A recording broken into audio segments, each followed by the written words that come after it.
Okay, episode 4 of the Nick Pash podcast. And I'm really just hopping on the mic with this one to get repetitions in because, as it turns out, talking for 50 minutes or 60 minutes or longer all alone is very difficult. And if you want to get good at it, I think it'll take a lot of repetitions. And on my vlogging channel, at least that's what it currently is, at Nick Pash here on YouTube, I made a commitment yesterday to try both out for an entire year. Now, I've already made 75 vlogs. They're not quite all in a row. I think from 18 to 75, 18 or whatever I'm currently on, have been an unbroken daily streak. But there was a break between, I think, 17 and 18 where I started binge drinking alcohol. So I lost my footing, but I regained it very quickly in the scheme of things. And ever since April 9th, in that same vein, I have been sober from alcohol, which is great. All the benefits that people talk about are 100% real. I sleep better. I think clearer. Everything has improved. If you are thinking about giving sobriety a shot, whether it's alcohol, marijuana, whatever it is, you have to at least try it. It's definitely at least worth trying. And by the way, I know that it is the camera's screwed up. That's because of lighting and stuff. I don't really care because this is not supposed to be perfect. This is not even close to what the final product is intended to be. Again, I want them to be good. I'm obviously putting in effort, but I'm not really worried if I don't like them very much until episode 100. So I want to get 100 of these podcasts done within the first year, and that's all just getting reps in. And I'm sure there will be people who enjoy this and listen to it at least at some point. Maybe not. Maybe there will be no one. There will probably be at least a few people. Maybe there will be many people. Who knows? I don't care. Because I'm not expecting perfection right away. I don't expect people to want to hear this. This is practice. This is practice. I mean, it's meaningful practice. It's going to go up. It's going to be, consumable for anyone that is interested. But at the end of the day, you should not expect anything to go well until you've really been consistent for a long period of time. And so I'm committed to at least 1 year. It'd probably make more sense to do at least 3 years. And I think if you haven't made it on YouTube within 3 years, you are probably never going to make it. I think 3 years is plenty of time if you're serious like I am. With the vlogs, I've already made so much progress on them, and I have only done roughly 75. I'm on 75 or 76 today. The recording of this is June 18th, by the way. June 18th, 2026. And I've already gotten better at vlogging, but I know there's so much more room for improvement, even with what I've already done and accomplished.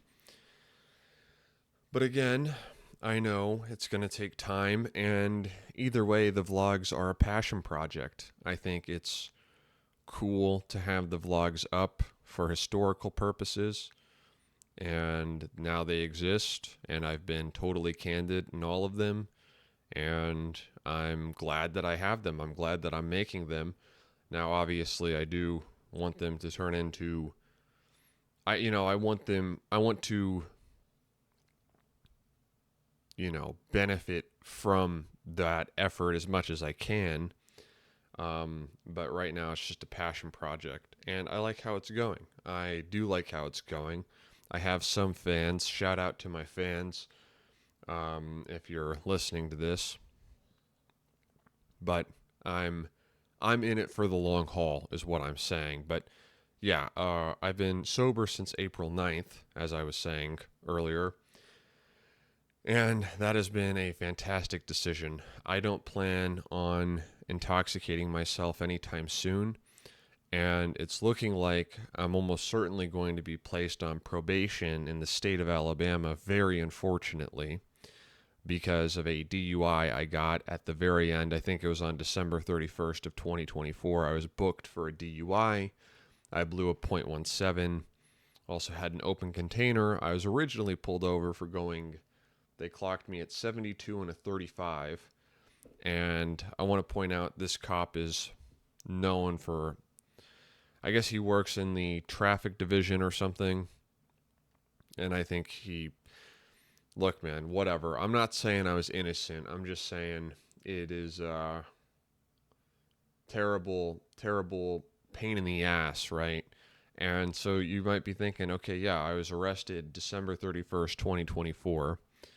Why am I not on probation yet? It's June 18th, 2026. That's 18 months. Literally, it has been 18 months since I was arrested and nothing has happened. That would be because my lawyer has delayed the proceedings as much as he possibly can because there's a tactical advantage there. But I'm not thrilled about that because I haven't made any improvements from what I would have gotten if I had just pled guilty, which is 2 years of probation, a year of license suspension, etc. That's basically, whatever else comes with 2 years of probation and a year of license suspension. Which again, I could probably talk about why I think that is that doesn't serve anyone. Look, I did the crime, now you got to do the time, right? Like I'm not denying that, right? But what I am saying is if I had just pled guilty, then the probation would be up way sooner because I would have been put on probation way back then. But this is a whole can of worms. But the point I'm making is whenever I am placed on probation, let's just say I am placed on probation in August, which is my next and final court date, then I will be 100% sober for the entire duration of the probation because there will be, they test you and stuff like that. So I'm not even on probation yet, and I'm already like approaching 90 days sober. But if I get put on probation, then I'm going to be forced to be sober for 2 whole years. So all the benefits of sobriety, I will be experiencing them sooner rather than later. But if I do decide to get inebriated, I can almost guarantee you that it will be with socially with friends. I'm thinking about going backpacking with some friends that I haven't seen in a long time. Very unfortunately, that's a whole nother story. But as of now, I have been stone sober since April 9th.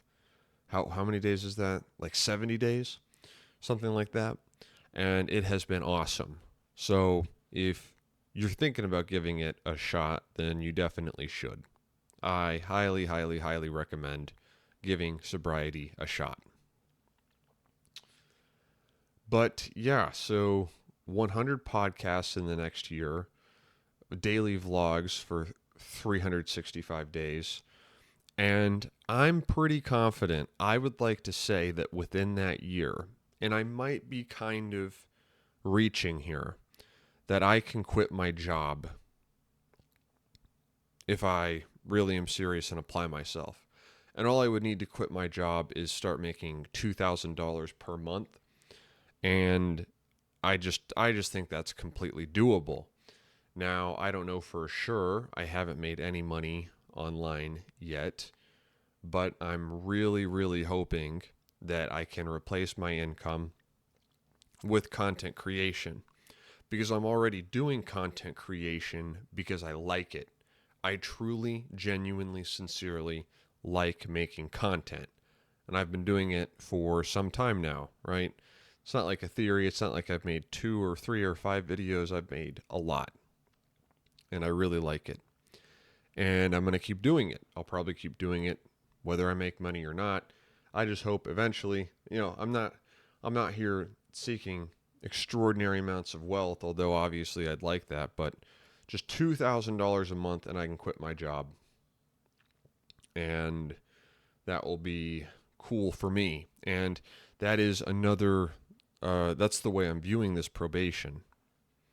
If I get placed on probation, if my lawyer can't work something out or whatever, let's say again, I get 2 years of probation and I'm trapped in the state of Alabama for that period of time. And I also can't drive for the first year of that, which there's no public transit where I currently live, which is in North Alabama. So it's extremely limiting, but I'm trying to make this 2-year probationary period as productive as possible. Like, okay, yeah, I can't drive. Well, who cares, What can I do that doesn't require driving? That's how you got to look at it. And there's really plenty of stuff to do. And you should apply this mindset to even being in a prison cell, right? Like if you were in prison, like there are people who are wrongly imprisoned, even if I was trapped in a prison cell, I would hope that I can make the most of that. And I hope that I would, but I don't know if I would because I've never been in that situation. I imagine that's a pretty difficult thing to do. But if you compare being stuck in a prison cell to what I have to deal with, which is just being trapped in the state of Alabama and not being able to drive for a year, dude, the world is still at my fingertips. I can still learn whatever I want. I can read all these books. I can connect to the internet. I can hang out with people, etc. It's really not the end of the world. I'm just trapped in northern Alabama and I can't get jobs that require me to drive, which, that sucks. That's not a good thing. But the point is this. I'm trying to I'm trying to view it as an opportunity, right? I'm trying to say, okay, look, I got to hunker down for 2 years and get on a grind, and I can't even leave the state of Alabama, so I can use that as basically it's like, okay, I can't even leave the state of Alabama, so I have no excuse but to focus on the current situation that I'm in. I'm trapped here, get to work. Does that make sense? I'm trying to use it to shift my mindset and perspective to be as motivating and beneficial as possible, to make the most of a bad situation, because I never wanted to move to this state in the first place. That's a completely different story. But now I'm trapped here. And so am I going to make the most of it, or am I going to just wallow in self-pity, right? I'm going to make the most of it. And that's what this podcast is an effort to do. And so on top of the podcast and the vlogs, I'm going to start doing live streams. I don't know exactly. This idea of doing live streams just came to me. I have never done a single one. I was going to hop on one last night, but when I went to do it in the YouTube app, it said that it would need 24 hours to prepare my account. And so I plan to do my first one tonight, especially if it's not raining, because I want to do them outside on the back patio. But I think with daily vlogs and the podcast and the live streams, I got to get to $2,000 a month sooner or later. I just don't know what I'm going to sell, or how I'm going to make that money, I should say, because I'm not a scammer and I'll never scam anyone. And I'm an authentic guy. And yeah, but come on, $2,000 a month, that shouldn't be too terribly hard to get to that point, right? But yeah, gonna go live very soon here, or tonight, and start doing those. And in the pursuit of making money on social media, I think those lives will be very beneficial. But all three together, daily vlogs, podcasts, and live streams, I got to get there sooner rather than later. And I'm only going to learn and get better at all this stuff as I go. And I truly think the sky is the limit with all of it. And this is something that Alex Hormozy talks about all the time, which is that you have to look stupid for a long... It's only the people who are willing to look stupid who experience the most success, because they're willing to do what most other people aren't, which is do something for a very long time without knowing what they're doing, so they can learn and figure out what they're doing. And that's essentially what I'm doing with these podcasts. Like, I think about the episode before this one, episode 3. Oh my God, it just was not good. I don't even remember episode 2 very much. And I remember episode 1, I was drinking wine in it. So again, I know all of these are not going to be, all of them are going to suck compared to episode 100. I have my eyes on episode 100. And if people, for whatever reason, want to watch anything before then they're certainly welcome to. But that is not work that I'm making to be proud of. That is work that's like practice. It's like warm up. It's effort that I'm making to get to a point that I can make something that I am proud of, right? And that's easy enough to understand. So, yeah, that's where I'm at with that. But something that I wanted to talk about, or I was thinking about talking about, is just how it seems like the soul has been sucked out of absolutely everything and everyone.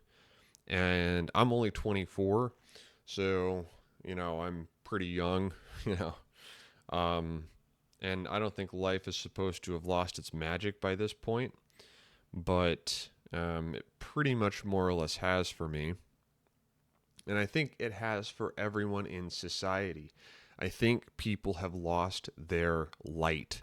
And I think that this is really, really true since the 2020 lockdowns of society, which obviously we could talk about that forever. But, people today, they're just more closed off. We're more isolated than ever. I see a lot of posts on Twitter about this. A lot of people tweet about this, how like the sheer extent of isolation that most people live with and experience, and I know firsthand how it is.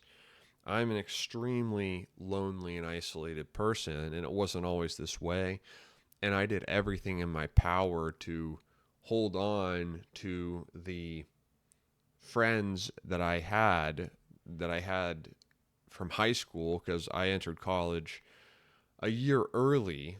I didn't have a senior year. I skipped a grade and went to college, and then that is when, at the beginning of my second semester of college, a few weeks after I turned 18, was when the pandemic happened.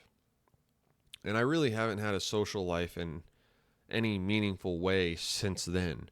And I know some people are less lonely than others, but I think on the whole, society really has not recovered whatsoever in any capacity, to what it was pre-pandemic, and I don't know if it ever will. And I think one of the main reasons why that is because we were already struggling socially. You could say before the lockdowns and the destruction of like clubs and etc. We were already struggling because of smartphones. Like already, it was already diminished. It was already worse. People were already more lonely, spending more time alone and with screens, etc. Now it's like way, way, way worse. And that's because we just have not recovered from the effect of shutting literally everything down. And the youth, they have no chance. Like, I think my generation had it bad with growing up with technology. Dude, I think these kids today, I think if you have like a smartphone or you're using a tablet before the age of 10, there can be nothing good that results of that. And I'm close enough in that regard. You know, you could make I mean, I got my first iPhone when I was like, I think like 13. I got my first phone with a screen on it. I never had an iPad before that, etc. But I still think my usage of technology has been detrimental to me in my life, and it is like the adverse effects I have suffered because of my use of technology growing up. It is nothing compared to the people growing up today. So we'll see what results of that. um but yeah, it's just like, even me personally, and I know that us as individuals, we're going to differ way more. I'm not saying that this applies to literally everyone, but people are just, they're more anxious, they're more stressed, they're less open, they're more skeptical, they're less gregarious, they're less outgoing, they're less friendly, all of these things. And I think it's justified. Again, I'm that way as well. And I think that there are some personal experiences I've had that are truly unique to me. That is so annoying. But I think there's some personal experiences that I've had that are truly unique to me that have affected that significantly. Um, but on the whole, we are just not where we were. Like, one example would be video game lobbies. I remember they used to be pretty jovial, like people would be pretty happy in them. Not all the time, sometimes you'd get people that are just angry or whatever, have problems, whatever. But nowadays it's like people don't even have fun in virtual video game lobbies, like on microphones. It's the weirdest thing, dude. It's the weirdest thing. And I know a lot of people feel this way. Like, even video games feel like work now. Even video games feel like a chore now. It literally feels like we have completely forgotten how to enjoy life on any level whatsoever. It is crazy. It is crazy. And I don't know what the solution is to that. All I know is, or I don't know exactly what's causing it or exactly what you could do about it. But what I do know, and this is something I've applied in my own life before historically, is you can have an effect on people that makes them want to be more open and more friendly and more excited and more energetic. Like, if you possess that energy, it truly can be contagious.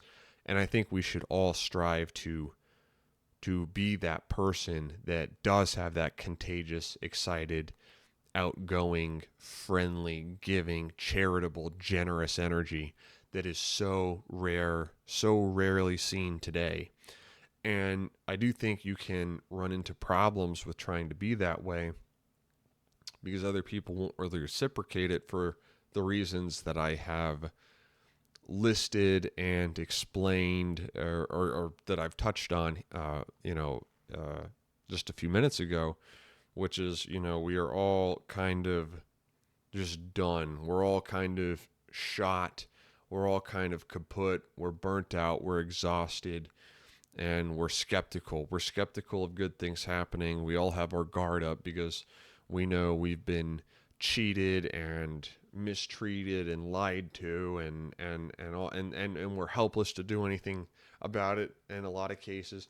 But once you do establish trust or credibility with other people or another person, then when you show up and you interact with them, if you have a smile on your face, if you are happy to see them, then that can go a long way. And I think that that truly is infectious. And when I talk about me doing this myself, I'm also talking about like starting like group gatherings. Like I mentioned earlier, going backpacking with a bunch of my friends. You know, you can be the person that organizes that, or parties or clubs or events, and you can elevate the experience of other people. You can increase their openness, you can increase their happiness and excitement, etc. If you show them first that that is how you are. Okay? And now, me saying this, I'm not like some pioneer. I'm not the first and only person to say this. There's like, Dale Carnegie's book, How to Win Friends and Influence People, etc. But, it still is something worth thinking about, and something I should think about more often, and something I am thinking about more often. In the, earlier I mentioned that I never wanted to move to the state of Alabama. Well, my life has been messed up for a very long time for reasons that are out of my control that I'm not going to get into here or now. But I'm getting back to a point where I can be more open and connect with people more than I have in a very, very long time. And I'm extremely excited to do that. And I wouldn't be able to make these vlogs or this podcast, or especially do these live streams. I'm super excited about hopping on this live stream later tonight. Again, my vlog channel is at Nick Pash. That's the handle, at Nick Pash, here on YouTube. That's where I plan to start live streaming. My nervous system, I guess, is what a lot of people say, is starting to kind of cool down or settle out, or I don't know exactly what word or phrase I'm looking for. I guess I'm starting to get to a point where hypervigilance is much less kind of something that defines my life and defines my mode of existence. Although it's definitely still there, I can feel myself getting back to a point where I am not hypervigilant, and that makes me extremely excited. I don't know how long it'll take to go completely back to my old baseline of being very outgoing and gregarious and friendly and happy and charitable and generous, etc., etc. But I know I am getting back to that point, and that makes me extremely excited. And I think not only will I continue to improve these podcasts and the vlogs as I make them, but also as I continue to return to the person that I once was, that I was proud of and liked being, who, I haven't been for many years, that will increase the value of the podcasts, vlogs, and live streams as well. And so I view it all as, I'm extremely optimistic. I'm extremely excited. And even if I never make any money from any of this, I still love doing it. That's another question. Like, what do I even do with my time? What am I even going to do with my time? What is there to do with your time? Well, I like these creative endeavors. I like making this content and stuff. And I think I'm getting better at it. And so, yeah, that's what I'm going to be doing. And we'll see where it leads me. But I'm super, super stoked to be doing it as of now. And I have no plans of stopping. And so if you are here, thank you for being here. And I'm excited to see what, if anything, any of this turns into. That being said, on my second monitor here, I have the World Cup on. It's currently South Africa versus Czechia.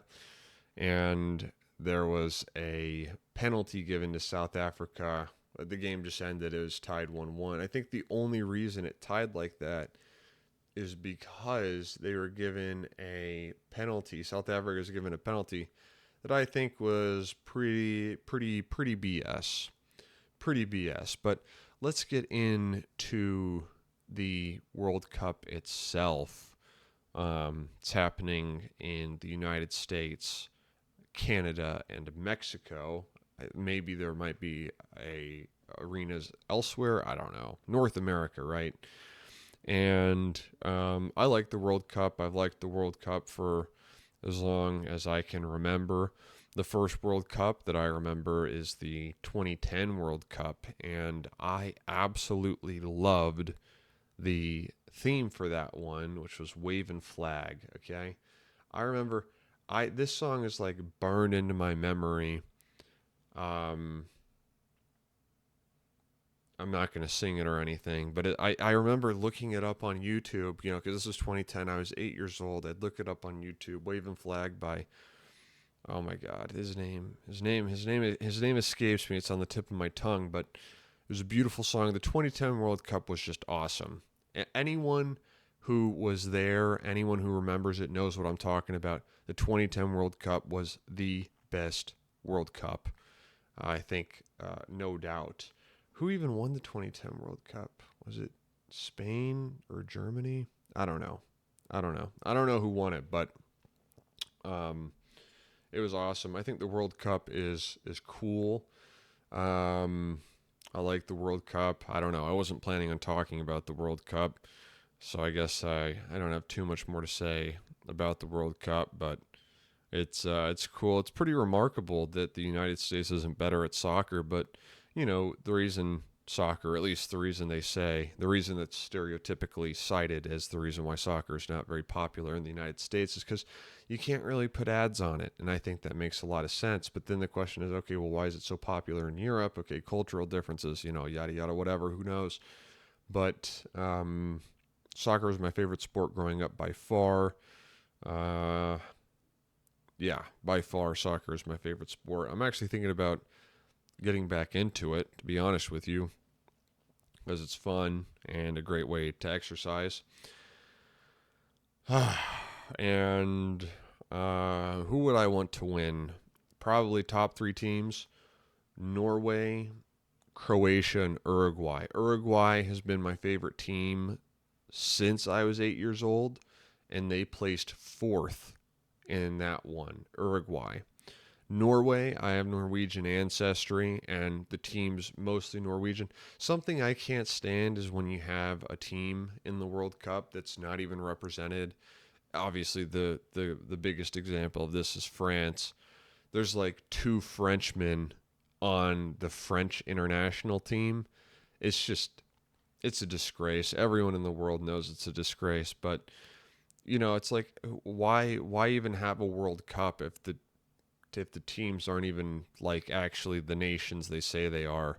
It's just total nonsense. So, any team that's like actually represented by the people like of the nation, which is like pretty much every country except the European countries, go figure, right? I'm always happy to watch them play. I don't care who they are. I like the World Cup because it is a competition among nations, okay? And you are, what would desecrating be the word? You're desecrating that when, like France is like all Africans. That's totally ridiculous. Just like it'd be ridiculous if Japan was all Africans or Senegal was all Norwegians. You're not even having, it's not a World Cup at that point, okay? The World Cup is supposed to be represented. The Japanese play for Japan, the French play for France, the Argentinians play for Argentina, etc. And again, this is really only a problem with European teams, and I'm not going to get too much deeper into that here and now, but if you know, you know what I'm saying. So, well, that match just ended. Let's see, what is the next one here? What do we have going on next? There we go. Switzerland versus Bosnia Herzegovina. Okay. Yeah, I don't really care about that game too much. I mean, yeah, I'll put it on. I'll have it on to watch it, but neither of those teams really interest me very much. Um, Probably the best game today is the last one, which is Mexico versus South Korea. Those are each going to be pretty good teams, I'd imagine. Then the other game is Canada versus Qatar. I don't really care about that game either. Canada, why do you even exist? Qatar, yeah, who cares? Who cares about Qatar, right? Um, yeah, the World Cup's going on, so that's cool. Um, I guess also I've made some decisions about my creative intentions because when you make stuff and you post stuff, especially when it has your first and last name on it, like the stuff I make does, you got to be careful with what you say, and you have to abide by TOS, etc. But at the end of the day, I cannot live a life where I remain silent about what I perceive are injustices happening in and around the world. I just can't live that way. And so I'm not going to get into exactly what I think those are at this moment. But that was something that I had to think about for a very long time. And no doubt, this period of sobriety that I'm experiencing is definitely has played a role in me getting to where I I have gained clarity regarding what I want to talk about. If what I'm not interested in talking about, I've made a lot of progress on that front. You might have seen me touching my beard just now, dude. I hate my beard. I liked it a few weeks ago, but now it just feels weak everywhere I touch it. I'm trying not to touch it. I need to figure out what I'm going to do with it because I absolutely have to keep my beard until I get cosmetic surgery for my extremely weak chin. The beard makes me look so much better than if I didn't have it, and I need Invisalign for my bottom teeth because I haven't worn my retainer like an idiot. And I regret not wearing my retainer, but I didn't. But yeah, I need to get Invisalign to straighten my teeth. I need to figure out what's going on with my beard. Actually, in one of the most recent vlogs, I talked about my biggest goals. So you can go catch that. I think that was 2 days ago. I think that was June 16th. I don't know. I'm not sure. But yeah, I've made a lot of progress on determining exactly what I want to talk about and what I'm not willing to talk about. And it all boils down to my personal, internal, not to sound like pretentious or anything, but this is just what it is. It all boils down to my personal, internal, what would you say, morals? My personal, internal values? I don't know. But what I'm saying is my personal, internal, yeah, morals, I guess. Um, and I can't live a life, I can't be complicit in injustice. I just cannot. And I'm not saying that like, look at me, I deserve praise, or like I've done anything worthy of praise yet. I have not. But there's just like, what is worth commenting on? What's worth speaking on? What are the consequences of raising your voice, etc.? I have settled it. I have to be an honest person. I cannot live dishonestly. At least I would hope to think that I cannot live as a dishonest person. And so I'm going no filter.